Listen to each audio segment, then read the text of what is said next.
Nesse ponto, acho que a gente precisa esclarecer o mal entendido que existe com relação a esse tipo de pintura mais para o estilo do Bouguereau aí, dos acadêmicos, e mesmo até hoje em dia a gente vai falar disso, dos hiperrealistas, fotorrealistas, com relação à pintura do Sargent. Muita gente pensa que esse tipo de pintura hiperrealista é mais difícil de fazer do que uma pintura como a do Sargent, onde você vê as pinceladas claramente, né?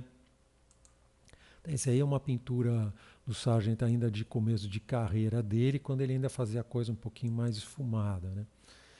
E quando na realidade o oposto é que é verdade, né? A pintura do Sargent está um passo acima, é uma etapa posterior. Veja que mesmo caras como Velázquez, que era considerado um dos maiores pintores espanhóis de todos os tempos, ele foi adquirir essa técnica depois de muitos anos de pintura, mais para metade do final da carreira dele. Outros pintores também, o Franz Hals, o Rembrandt e vários outros que foram ficando mais econômicos e mais expressivos conforme foram ficando mais velhos, né? E, e foram tendo esse tipo de estilo onde as pinceladas passam a aparecer mais e ele passa a ser mais econômico. No começo da carreira dele, o Sargent, e acho que talvez muita gente hoje em dia pense isso quando vê esse tipo de pintura, achava que essas pinturas estavam inacabadas, que eram só estudos, esquetes, e essa, vamos dizer assim, falta de acabamento, entre aspas, era na época vista como um defeito, e algumas pessoas hoje em dia talvez ainda vejam assim. Agora, na época do Sartre, conforme ele foi ficando mais velho e foi ficando mais reconhecido durante a carreira dele, ele no final se tornou quase que uma unanimidade, praticamente não tinha ninguém mais criticando o estilo dele. As pessoas começaram a reconhecer o virtuosismo dele, a capacidade dele resolver as coisas com muito pouco e a beleza dessas pinceladas, como ele sabia colocar não só com economia, mas com muita graça essas pinceladas dele, né? E comparavam ele a virtuosos da música, né? De instrumentos musicais e tal. Ah, agora, se o Sargent quisesse fazer um acabamento como o das pinturas do Bouguereau, ele faria. É só uma questão dele ter. E alguns trabalhos dele têm, em certas áreas, um acabamento muito detalhado, né? Mas no caso dele seria só uma questão de tempo e de paciência para ele fazer isso. Agora, o contrário já é mais difícil. O Bouguereau, se tivesse que pintar assim, para ele seria muito difícil porque ele não ia ter essa graça nas pinceladas, essa economia nas pinceladas. O trabalho dele ia ficar com cara de um trabalho inacabado. Você vê esse quadro do Sargent também? Tudo perfeito no lugarzinho certo. Aí você chega perto, você vê isso, né? Esse tipo de pincelada. E as pinceladas muito graciosas. Dificilmente um cara como o Bouguereau conseguiria fazer isso, ter essa economia para representar um vestido, né? A gente lembrar também que esse tipo de trabalho do Sargent é um trabalho muito mais pessoal, enquanto um trabalho mais hiperrealista é um trabalho muito mais impessoal. Você pode colocar aí nesses estúdios acadêmicos da época, e na própria história da arte sempre tiveram esses estúdios muito grandes, com muitos assistentes, né? E a arte hiperrealista, o fotorrealista, é muito mais fácil de você ter um estúdio grande com um monte de assistentes, onde cada um pinta um pedaço e as pinturas se misturam ali e você não vê porque não tem não é fácil de você identificar a pincelada de um e a pincelada de outro, o estilo de um e o estilo de outro. É um estilo muito mais impessoal. Então é mais fácil você ter um estúdio grande com muitas pessoas trabalhando no mesmo quadro, o que acontecia muito nesse tipo de pintura. Já a pintura do Sargent, que é muito pessoal, dificilmente ele ia conseguir, e nunca na vida dele ele fez isso, de ter um assistente para ajudá-lo na pintura. Porque o cara ia botar uma pincelada ali e ia estar na cara que não era ele, não tinha sido o Sargent. Então o trabalho dele é muito mais pessoal. É a mão dele o tempo todo ali, porque se outra pessoa botar a mão, você já vai ver que é uma pincelada insegura, a coisa está mal resolvida, então não tem como, fica tudo muito superficial, muito na superfície ali. Então é mais difícil. Isso é uma questão importante também. E agora, a arte hiperrealista, essa arte fotográfica, é um gênero que sempre foi muito popular, ontem e hoje. E eu não quero aqui botar para baixo esse tipo de trabalho que tem o seu lugar, e tem muita gente que gosta e tudo, mas a gente precisa dar uma olhada nele e comparar para a gente ter uma ideia de como é que o Sargent se coloca com relação a isso. Porque eu acho que ele está muito acima desse tipo de trabalho. Então eu quero explicar o porquê disso, né? Eu me lembro, por exemplo, a primeira vez que eu vi o trabalho do Chuck Close, né? Esse trabalho é um trabalho do Chuck Close, é um autorretrato dele. Então, uau, você fica impressionado. Eu era bem novo quando vi esses primeiros trabalhos dele, mas aqui outros trabalhos dele, mas na verdade até eu deixei aí a legenda que ele fala que ele trabalhava com sessõezinhas pequenas e ia executando cada uma dessas sessõezinhas pequenas. Mas enfim, por mais impressionante que isso seja, no final das contas, é, o que mais precisa para você fazer um trabalho desse tipo é paciência. Você precisa muita paciência. Claro, precisa habilidade, precisa conhecimento, você precisa de técnica também, mas o que mais precisa é realmente muita paciência, já que você vai estar copiando pedacinho por pedacinho, ou quase hoje em dia pixel por pixel, né? Os quadros realistas, eles são literais, não tem interpretação nesse tipo de trabalho que ele faz. É medir e copiar, medir e copiar, medir e copiar, né? O Chuck Close, por exemplo, como nessa foto aí está mostrando, ele pintava, no começo de carreira, ele pintava em camadas, né? Ele fazia primeiro amarelo, depois magenta, oceano e o preto. Quer dizer, era exatamente como uma impressora de computador que você tem aí do seu lado. Ela imprime também dessa forma, nessas cores. Ou seja, ele era o homem impressora, né? Não tem interpretação, é uma repetição literal. É um pouco como quando você vê, o que impressiona nisso, na minha opinião, um pouco quando você vê o cara que nem esse construindo um negócio, um coliseu, aí eu acho em Lego, né? Nossa, que coisa impressionante, que dificuldade para fazer isso. Mais ou menos esse mesmo tipo de coisa. E o processo de uma grande parte dos pintores acadêmicos da época do Sargent e de outros hiperrealistas até hoje não foge muito disso. E é bom a gente notar que quem começa a aprender a desenhar e a pintar geralmente vai nessa direção do hiperrealismo, porque é mais óbvio, mais literal, mais fácil de você entender e mais fácil de você executar. E com relação a esse tema, eu me lembrei de uma citação no livro do Dietrich Schwanitz, que ele está falando de linguagem, mas eu acho que se encaixa muito bem com isso que a gente está falando aqui e tem uma relação, faz um paralelo muito interessante com o que a gente está falando em termos visuais, em termos de linguagem. Ele cita um exemplo de um professor que está chegando numa sala de aula e ouve uns gritos e um monte de risadas antes dele entrar na sala. E quando ele entra na sala, ele pergunta para dois alunos o que tinha acontecido. E aí o primeiro aluno, que ele chama aí de Emílio, começa a descrever a cena. Então ele vai, aconteceu o que o Alberto me disse, você é um medroso. Então eu respondi, o quê? Eu medroso, seu idiota? Repita, ó.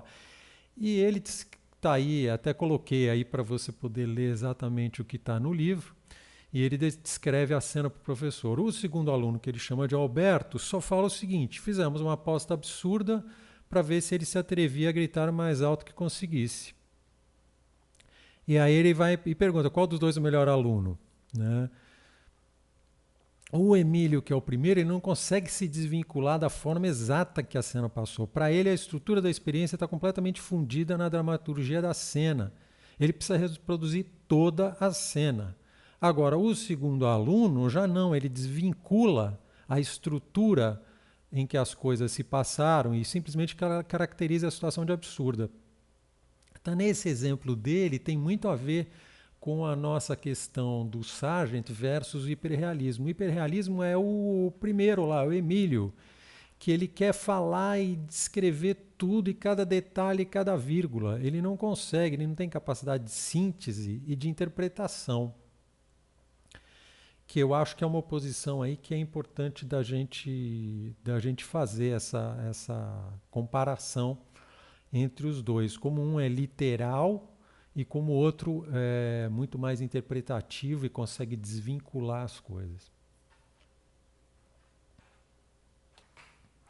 Vamos dar uma olhada agora mais de perto nos quadros, nos retratos principalmente do Sargent, para a gente dar uma olhada como é que ele interpretava, né? Vamos ver como é que ele interpretava não só como é que ele resolve as formas que ele estava vendo, mas como é que ele interpreta e modifica o que ele vê para se encaixar no que ele queria passar, né? Então aí a gente vai falar basicamente entre justamente interpretação versus cópia indiscriminada. O que eu estou chamando de cópia indiscriminada seria um pouco aquele trabalho do Chuck Close. Ele pega uma foto e copia pedacinho por pedacinho, pixel por pixel, exatamente o que ele está vendo na foto, né? Enquanto que a interpretação, se você vê a realidade, mas você vai interpretar de acordo com o que você está querendo transmitir. No caso do Sargent, ele não usava foto, já existia foto na época dele, mas ele não usava fotos, ele trabalhava sempre com modelo vivo e nunca usou foto, nunca usou. Mas o processo, de qualquer maneira, de interpretação versus cópia se aplica tanto ao modelo vivo quanto à foto, né? Agora, só o fato dele saber interpretar as formas de uma maneira elegante, de uma maneira econômica, já seria fantástico, mas ele vai bem além. Ele tem uma visão, a pintura dele expressa uma elegância nas formas e na composição, e, enfim, tudo isso dá uma classe, uma sofisticação para as pinturas dele. E, consequentemente, para quem ele estava pintando, para os modelos dele. Então, por isso também, um dos motivos que ele teve tanto sucesso como retratista, porque as pessoas sabiam que iam ser retratadas de uma maneira que elas iam parecer muito elegantes, né? Então vamos dar uma olhada em alguns retratos do Sargent, principalmente alguns que a gente tem fotos dos modelos para a gente poder, inclusive, poder comparar, né? Aqui então a gente está vendo uma foto do Carolus Duran, que era o professor do Sargent, e que influenciou muito o Sargent no estilo dele.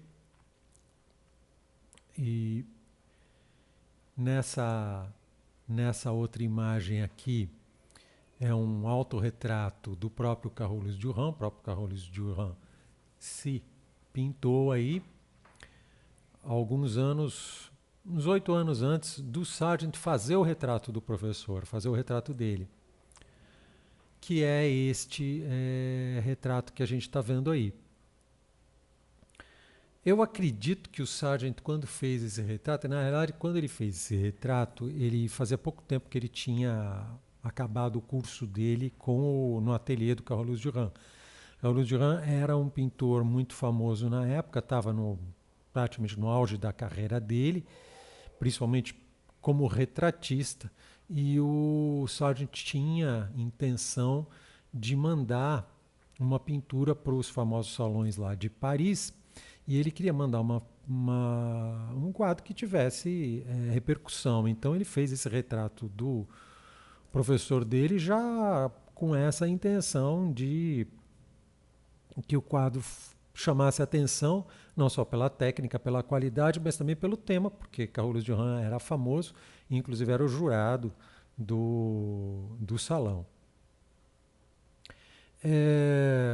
Tem muita coisa aqui, eu vou analisar alguns quadros, alguns retratos dele nessa parte do vídeo, Só que a gente não vai poder ficar falando, não vou poder, infelizmente, falar muito detalhe e analisar a composição demais, vamos só ver certos aspectos de interpretação, porque senão vai um vídeo inteiro só para fazer análise de cada quadro, né?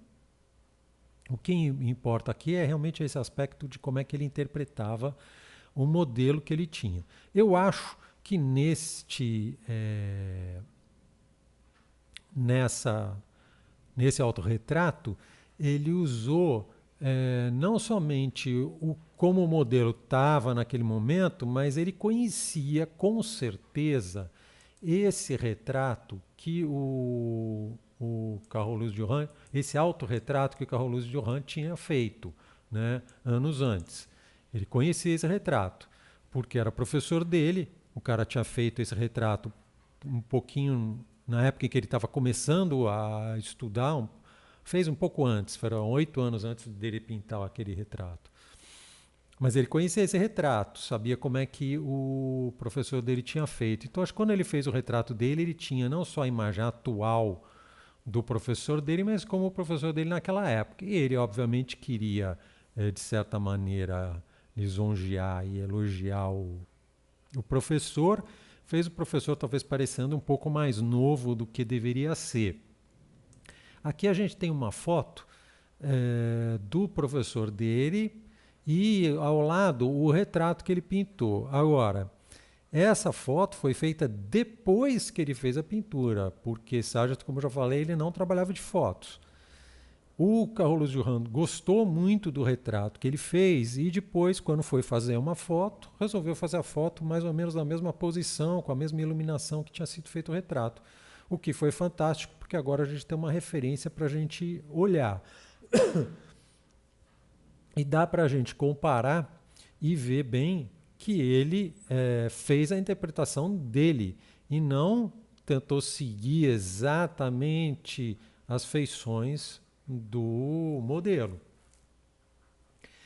Você pode ver aí certas proporções, os olhos, a proporção entre a linha da sobrancelha e o nariz, que está maior, ele está com o rosto mais afilado, né?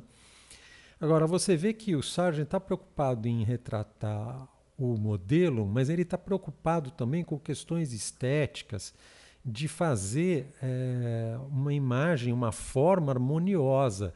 Ele faz uma forma toda afilada, que ela fica toda harmoniosa. Se a gente for traçar linhas aí, você vê que não tem interrupção, as linhas todas vão correndo as curvas de uma maneira toda harmoniosa, enquanto que na foto tem um monte de quebras aí, porque é uma foto, ela não tem como você manipular esse tipo de coisa. E ele realmente fez o Carolus-Duran mais parecido como ele era mais jovem, que ele tinha esse rosto mais afilado, do que quando ele era mais velho. Fora esse aspecto da semelhança da fisionomia, que ele fez a fisionomia dele um pouco mais elegante, ele tinha uma feição meio um pouco grosseira, né? O Carolus-Duran. E esse cabelo dele também não era uma coisa... no quadro, o Sargent fez isso tudo muito mais elegante. Fora essa questão, a maneira mesmo como ele resolveu as formas, você vê a simplificação que ele dá para as formas todas. Ele não fica colocando cada curvinha, cada coisinha, cada luzinha. Ele interpreta e vê o que é fundamental e aquele ditado que eles gostavam muito. Tudo que não é fundamental é supérfluo, né? Então você vê a diferença aí de pegar uma foto e interpretar e de pegar uma foto e simplesmente copiar cegamente. Obviamente tem uma discussão aí de, não, mas ele deveria ter feito a fisionomia do cara como S, isso é um retrato, ele deveria ter feito exatamente como o sujeito. Eu acho que aí é que está a qualidade da pintura, né? O cara que está fazendo o retrato está dando a interpretação dele, porque já existia a foto. Se você quer uma foto, tem aí a foto, né? Essa é a interpretação dele. E as pessoas, sim, com certeza gostavam por causa dessa elegância que acabava passando, que ele acabava colocando no retrato. Você vê a pose dele, as mãos, inclusive eu queria fazer um vídeo só falando dessas mãos do Sargent, porque são extremamente bem cuidadas, ele toma muito cuidado em como é que esses dedos vão ficar e tudo isso. Tudo isso para dar essa elegância que a gente vê no quadro, né? Você vê o detalhe ali de aquele botãozinho vermelho quase que no centro do quadro, e você tem ele conversa lá com o lábio e um pouquinho com essa bengala aí que aparece um pedacinho, mas ele tem um acento ali, aquele vermelhinho nessa coisa toda, em marrons, né? Vamos analisar muito esses detalhes, mas ver o estilo dele como era importante para essa interpretação. Essa foto é do Joseph Pulitzer, um jornalista importante no século XIX e que a gente conhece hoje em dia mais pelo prêmio com o nome dele, Prêmio Pulitzer, que é um dos prêmios mais importantes na área de jornalismo. E o Sargent fez um retrato dele que a gente vai dar uma olhada. A gente tem algumas fotos dele, dá para ver essas duas fotos dele. E o retrato que o Sargent pintou dele. Aqui deixa eu colocar lado a lado essa foto dele e o retrato que o Sargent fez, para a gente dar uma olhada aqui lado a lado, essa foto e o retrato. O Sargent não só pensou na posição que ele ia colocar, e ele gostava dessa luz lateral 3/4, porque ela define bem os volumes e dá um caráter para a pessoa, uma certa dramaticidade, com essa definição bem forte dos volumes. Ele pensou na posição, ele pensou na paleta de cores que ele ia usar, ele pensou em tudo isso. Você vê que o paletó está com os tons mais frios, contrastando com esse rosado que ele deu para o rosto e uma barba meio ruiva, né? Agora, você vê que o sujeito, mesmo depois de mais velho, tem fotos mais velhas dele, as proporções do rosto dele são proporções meio complicadas. Por quê? Porque normalmente a proporção ideal é que você tenha a linha do queixo, da ponta do queixo até a ponta do nariz, o mesmo tamanho que você tem, da ponta do nariz até a sobrancelha. Essas são proporções mais ou menos ideais, que dão uma certa harmonia para o rosto. No caso dele, ele tem um nariz muito grande, muito longo, e o queixo, a linha do queixo é muito pequena, então ele fica com o queixinho curto e a boca muito perto no nariz. O Sargent, o que ele fez? Ele fez a barba bem maior, então cobre certamente. Eu achei várias fotos dele e eu não achei. Você vê que essa foto aqui, ele está com a barba um pouco mais longa, ó. E aí o Sargent usou exatamente isso. Mas mesmo assim dá para você ver a proporção um pouco estranha. Nas fotos dele mais velhos, ele tem fotos assim, com a barba ainda cortada muito rente, que não fica bem. E o Sargent provavelmente... Veja que tudo isso que eu estou dizendo é especulação, porque a gente não tem informação verdadeira de que isso tenha sido essa a intenção dele. Eu estou aqui fazendo a minha interpretação, né? Sabe, conhecendo o trabalho dele e com o que eu conheço aí de desenho, de pintura, enfim, do assunto, faço a minha interpretação. Eu acho que ele fez em função disso, dele fazer o rosto do sujeito ficar mais bonito. Então ele tem os olhos muito pequenos, muito juntos, e as laterais do rosto muito largas. Tudo isso ele deu uma compensada para que o sujeito ficasse com uma fisionomia mais bonita. Ele pegou o ângulo e a maneira de retratar o cara onde ele pudesse ficar com a fisionomia mais bonita, mais elegante que ele pudesse. Então, em vez dele pegar o cara e copiar fielmente a fisionomia do sujeito, ele fez as suas adaptações para conseguir passar isso que era o estilo do Sargent, essa elegância, essas figuras bonitas e agradáveis de se olhar, né? Esse retrato também é um caso interessante. É um dos retratos bem famosos do que o Sargent fez. Fantástica a resolução dos valores, das cores no rosto dele, são fantásticos mesmo.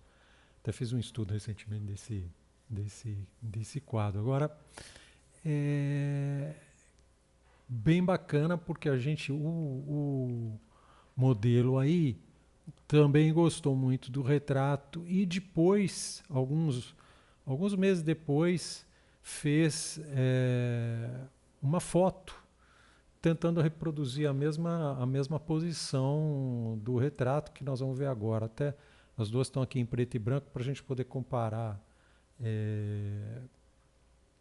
bem as duas, porque a foto obviamente era em preto e branco.